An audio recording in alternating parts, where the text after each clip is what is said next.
What's up, everybody? My name is Raven, and I am an avid theater kid. People think they know what happens behind the scenes, but trust me, you don't. There's a lot that happens off stage that you don't know. Let's get into it.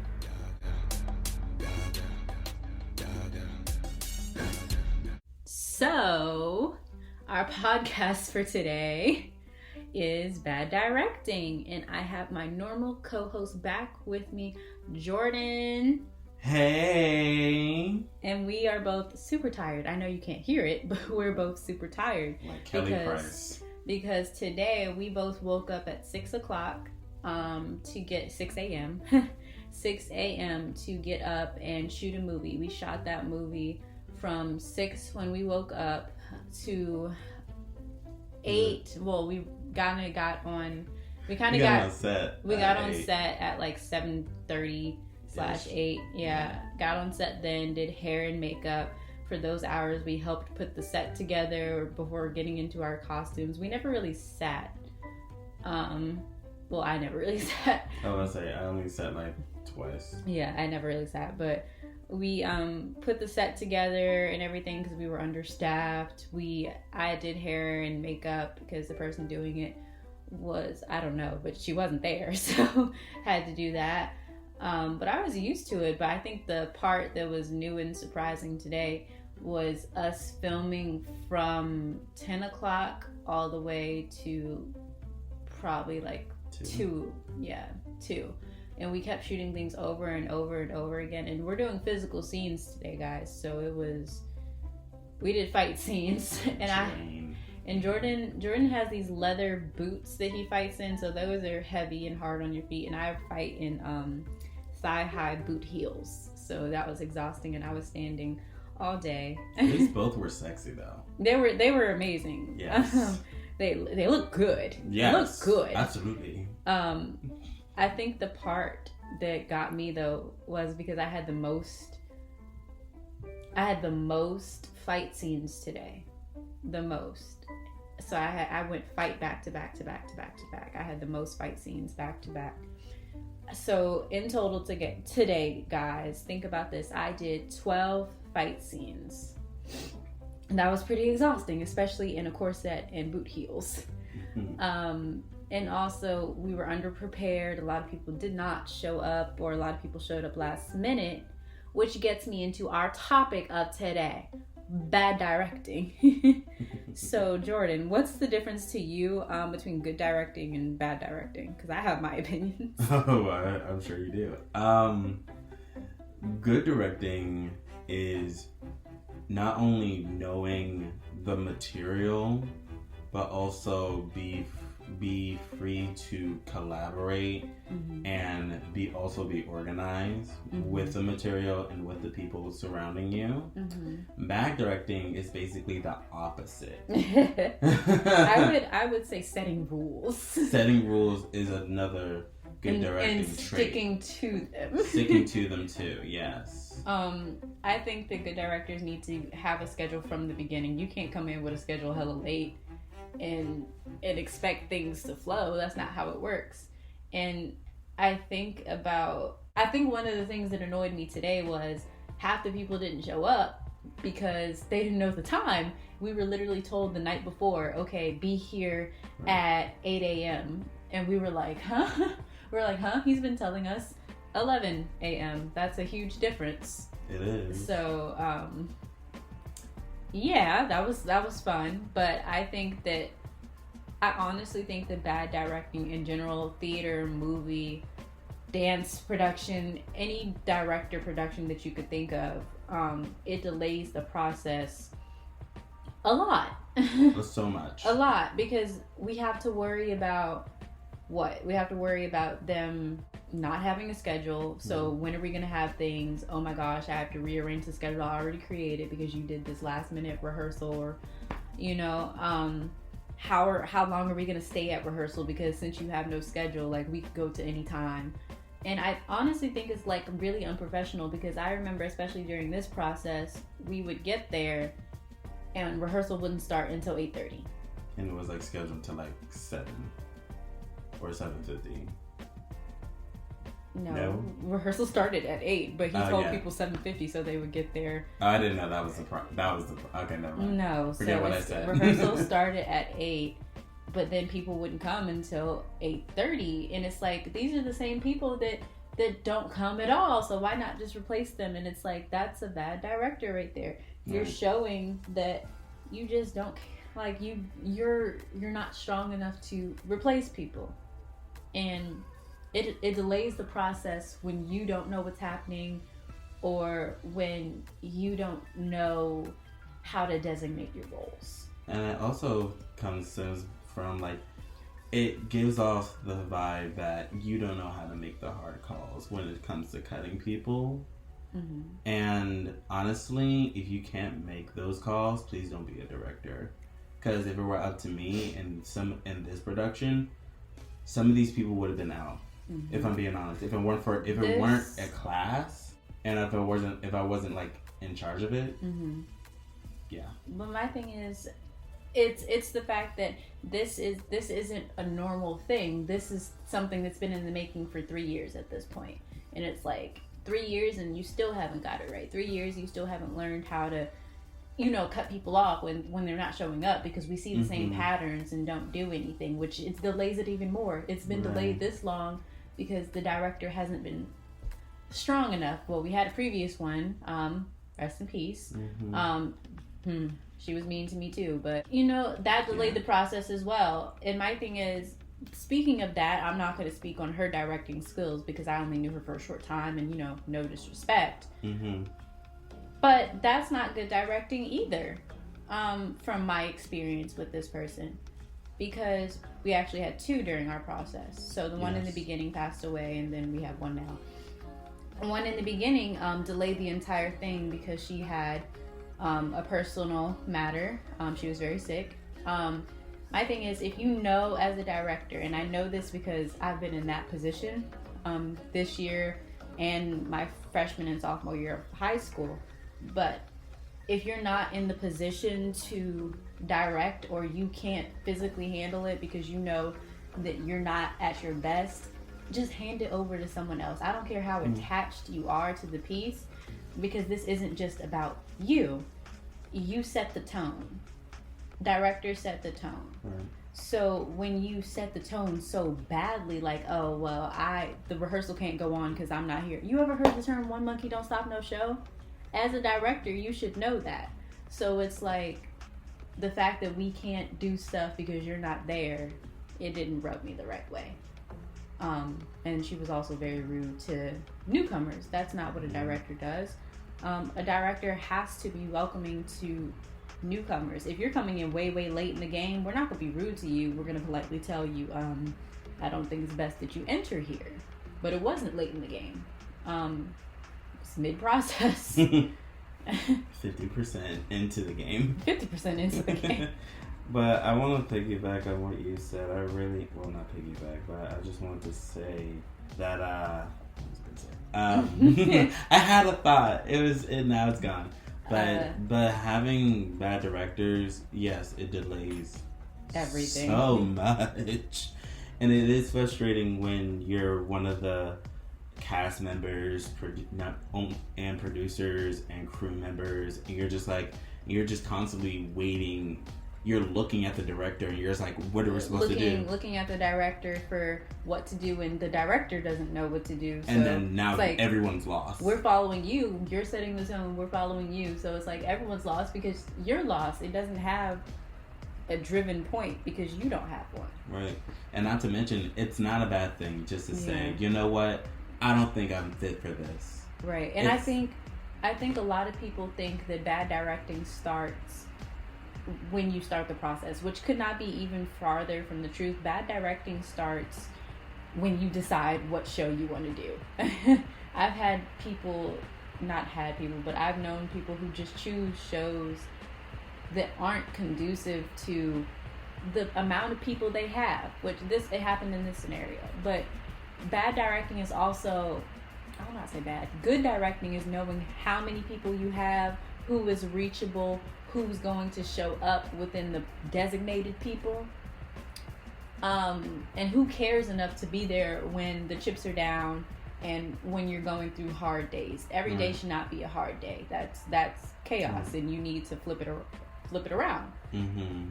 And it's worse when you have a director who's basically leading you into that chaos. Because let me tell you, positivity is a good thing, but saying, oh my gosh, it's so great, it's so great, it's so great, when it's not, it doesn't help. Delusional. It's delusional. It doesn't help.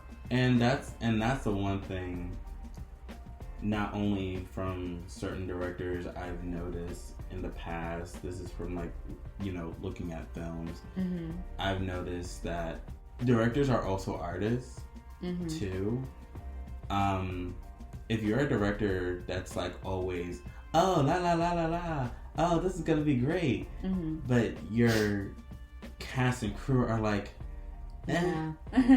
My thing is, I think you need to listen. Like, being a director, you were arranging how stuff is set up, but at the same time, you have a job to co-coordinate with your crew.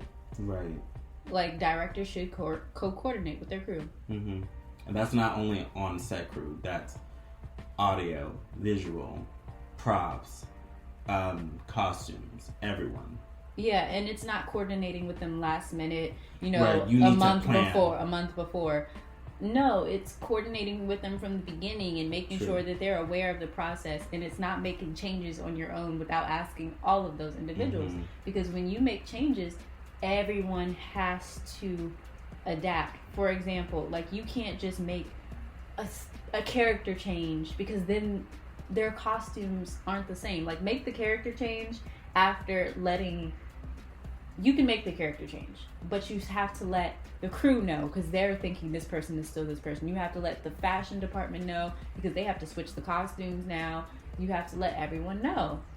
You can't just say, oh, well, good enough. Like, I switch the roles. That's what matters to me. It doesn't work that way. Yeah, like, being a director is not about you. It's about everyone that's involved. It's about the vision. It's about the vision, too. And speaking of vision, like, I think, not the Marvel character. Screw you. But I was thinking about it. I think that it also comes in with precasting. Yes. I hate that. I really do. And it happens a lot. Where before people even audition, because the director has director and leave my speech alone, I'm tired. Because the director has a personal relationship with them, they'll be like, oh, okay, well, you have to audition, but you know what, I know that you're gonna get this part regardless.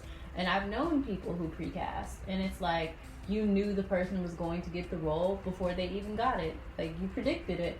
And it's because it's like, not gonna lie, a lot of directors for theater productions and dance productions, if it's, it has roles in it, choose shows based off who's likely to audition and who they currently have, which is not bad. I mentioned it before.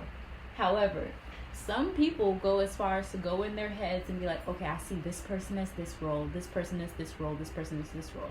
So it's almost like an upper hand when going into auditions then, because it's like, you can relax a little bit. Like, you can relax a little bit.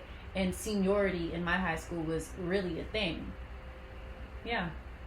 I remember my senior year, I was more relaxed going into auditions because, not a lot relaxed, but more relaxed, because I was like, yeah, seniors get roles. Yeah. I know. Like, it wasn't a question. So, okay, precasting sounds annoying. There's actually, I think Mom did it, so you should know. Oh no, yeah, that was actually annoying to experience, because every time, even I knew, I was like, yeah, you're gonna get this role, you're gonna get this role, because boss says so. And but I'm just like, why hold up? Broadcasted it so much. So much, and are you dumb? Are you ignorant? What are you? What does that say to people who want to join your program? So I remember he told Imani, shout out to Imani, love ya. But he told Imani the year before hers, like, this is your year, like, upcoming. The next year is your year. And I was like, bro, you made a very big promise to a person. That's a very big promise. Outside of that, it's like, okay, Imani deserved that role. Give it to her because she deserves it, which she did. But give it to her because she deserves it, not because, oh, you didn't give her the role she deserved 2 years ago because you promised it to another senior then. You should cast fairly all the way around because you know who's going to be good, you know who's not. Same thing happened with a girl whose name begins with an N, but I'm not going to say it on here because I don't know her well. She was told the year before, or before she auditioned, yes, this is your time. You know you're going to get the female lead. Same with a boy whose name starts with the M, but we can't say on here. Yeah, he knew every year. Not only was he one of the only boys, but it's like you're one of the only male dancers. You're like, he was a good dancer, he knew, though. Yeah. And sometimes pre-casting is frustrating to newcomers or people who put in the work, like work hard to get where they're at. Not saying those people didn't, but it's frustrating because it's like, I came in with the talent and I was good and I did really well, versus someone who's like, yep, I don't have to really try, like I'm good. And I remember it was funny because that last person that I named, he came and he tried one day of theater auditions and was like no, because he didn't have the upper hand. And because he didn't want to actually do our auditioning. Yeah. Well, are you serious? Yeah, I'm very serious. Bro. I'm very serious. And it gives a sense of confidence for those who kind of come in knowing, yep, I've been casted already. No, because honestly, this like recasting the whole subject, that sounds frustrating as heck. And the fact that people actually do that's more, first off, that's what fan casting is for. That's what fan casting is for. I don't really care. Like, whoever's casted, I always think to myself, did they go through the process? Did they do all the hoops, tricks, flips, something? It's funny because most people don't think like that, though. That's the whole problem. People don't know. It's like, you would never guess. And then you have a lot of people who feel discouraged and don't come back to audition because they're like, why would I, when so-and-so is already pre-casted and they're basically the parts in their hands. It discourages them from trying out further shows when that person actually gets the role just like they predicted. And it honestly becomes sad. I'm not gonna lie. It becomes sad. And it's like, I feel bad. I was that person. I feel bad. And it's like, I remember my junior year, I knew that I was better than the person that got this certain role for the spring play. I knew, because I know my capabilities as an actress, and I knew what they did. I recorded both performances, compared them even afterwards, and it's like, there's no way that if this were a blind audition, you would choose that person over me. But I know they're getting it because they were a senior and this was their last year. But at the same time, that's not my fault, you know? Right. I could see it freshman year because I was a little less experienced than the rest of the people, and I could kind of opt it up to that. But then when it got to sophomore year, I knew myself and I knew, no, I should have gotten this role, not this person. And it became frustrating because it's like, you're literally casting people based off of your love for them, your like for them, the fact that they're a senior. And that's bad directing because it doesn't help your students' confidence. It doesn't help them to want to actually engage in your shows. And I'll say it tore me down for a long time until I got to junior year. And I was like, it became bad at this point where I was like, yeah, I hope this production fails. I hope this production fails. And it was actually really sad.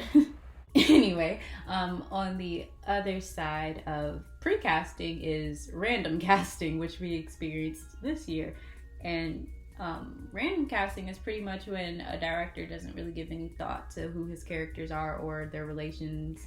So you have an Asian son with 2 black parents, and you're looking at him like, huh? How? Yeah. Adoption? Yeah. Question mark? Great. Question mark? Yeah. You don't think about how they could relate, or if this person really looks like, oh, you really look like you're 10.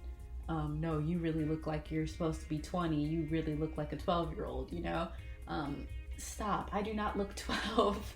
You want me to say you look like 5? Leave me alone. Oh, worst 3? Yeah, I normally, okay, but actually, surprisingly, I normally get casted as older, not old characters, but like 20s. Yeah. But I normally get casted by character, as characters in their 20s, because like I give mature vibes. You do. So. But at the same time, you do give like that one girl that's in high school trying to find her way. Not every Hallmark movie. Stop. But random casting is bad because then you're just like, no, I didn't see this person as this role because it didn't relate to this role, which we experienced this time. We have. It was because when I really just thought about this cast, I was just like, why is this person to this person? Especially with one of the couples where it's like a very older gentleman and a very younger. Now I'm gonna not put very. That sounds very bad. She's younger. She's younger. Yeah. She's in her 20s and he's in. I'm not gonna say 50s. 50s. At least. Yeah. You know I'm bad with age. Yeah, but it's still. I'm just like question. Okay. But but I think where it gets me was I don't think people realize that it messes up the vision. Like, for example, in this, I can say this person's name, but in this, you look like Boobe's son. He does not look like your son. No. I'm going to say this with all my heart. I was literally confused when I was like, okay, so who's Romeo? Then when we first started, I was like, okay. We don't have one. I was like, we didn't have one. But when we had one for like a moment, I was like, okay, yeah, you can totally be my son. But then Bube was casted. I was like, oh, you look like my father. You look like my father. Yeah. So it's like casting has to make sense. It can't just be something because you're desperate or you don't have the people. Like, make it make sense.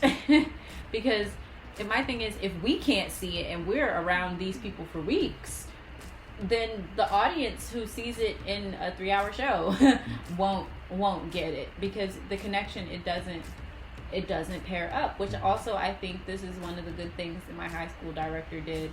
She made us do like if you got moved on to callbacks, it probably meant that you had a role for something or that you were being highly considered for one. So a name role. But what she would do is she would make you do what are they called? Character relation scenes. So that was so hard coming out. Character relation scenes.